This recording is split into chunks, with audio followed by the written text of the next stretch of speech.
gehoord dat ze verleden nacht de stee van Arjan de Stoer hebben platgebrand. En alles van waarde hebben meegenomen. Addergebroed, dat is... Ze zeggen dat hun ogen licht geven in den donkere. En dat ze zo rap zijn dat het nooit wat u treft als den donder. In het midden van de 18e eeuw overspoelden golven van geweld onze Brabantse kempen en het Limburgse platteland. Horden van gewetenloos boevenpak trokken plunderend en brandstichtend door onze vredige dreef. Zij noemden zich de bokkenrijders, naar schimmige luchtgeesten, die volgens een middeleeuwse mythe op bokken gezeten door de donkere nachtelijke hemel zwermden en zelfs afgesloten huizen konden binnendringen. Achterbakske peupel dat met lage streken en omkoperij het gewone volk knecht. Vervloekt, zei die bokkenrijders. 60 lange jaren oefende de bende een waar schrikbewind uit over de plattelandsbevolking. Hun satanische gildeteken, hun bokkenpoot, vervulde een ieder met huiver en angst.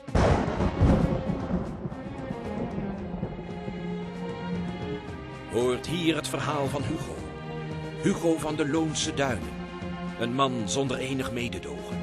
Bezeten van een tomeloze hebzucht en gier naar geld. Hugo, de bokkenrijder.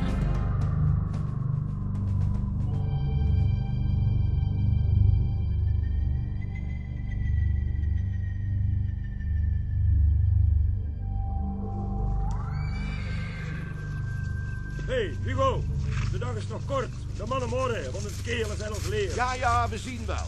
Het eerste wat we tegenkomen zal moeten dienen.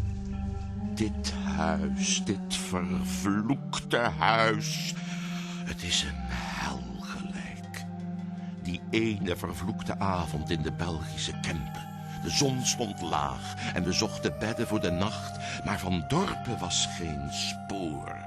Maar ineens in de verte een groot gebouw. De abdij van Postel, wisten wij.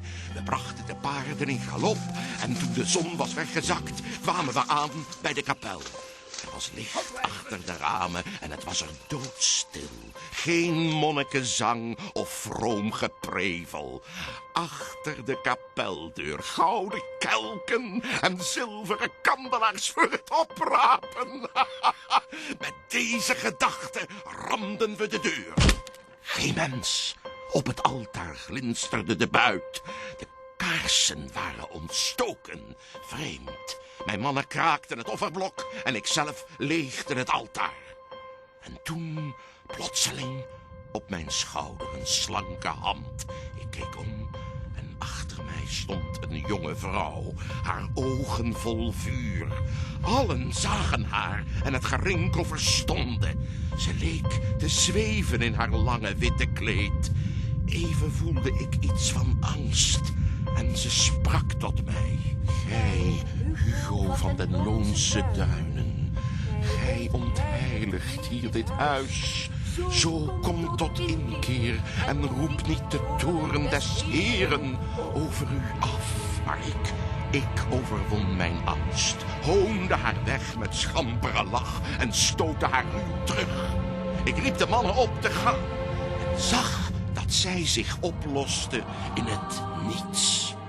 Een dag later bereikte ik mijn huis. Ik schrok. Bovenop de gevel stond zij, de dame uit de kapel.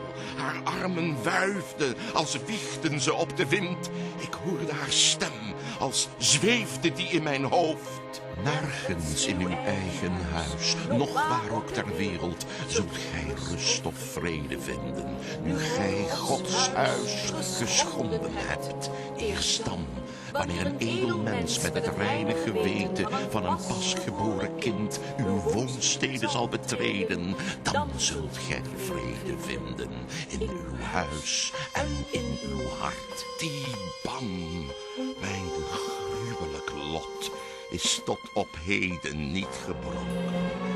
Treed binnen met een reine ziel, opdat de doem valt van dit huis en mijn ziel de rust verkrijgt, waar ik zo hevig naar verlang.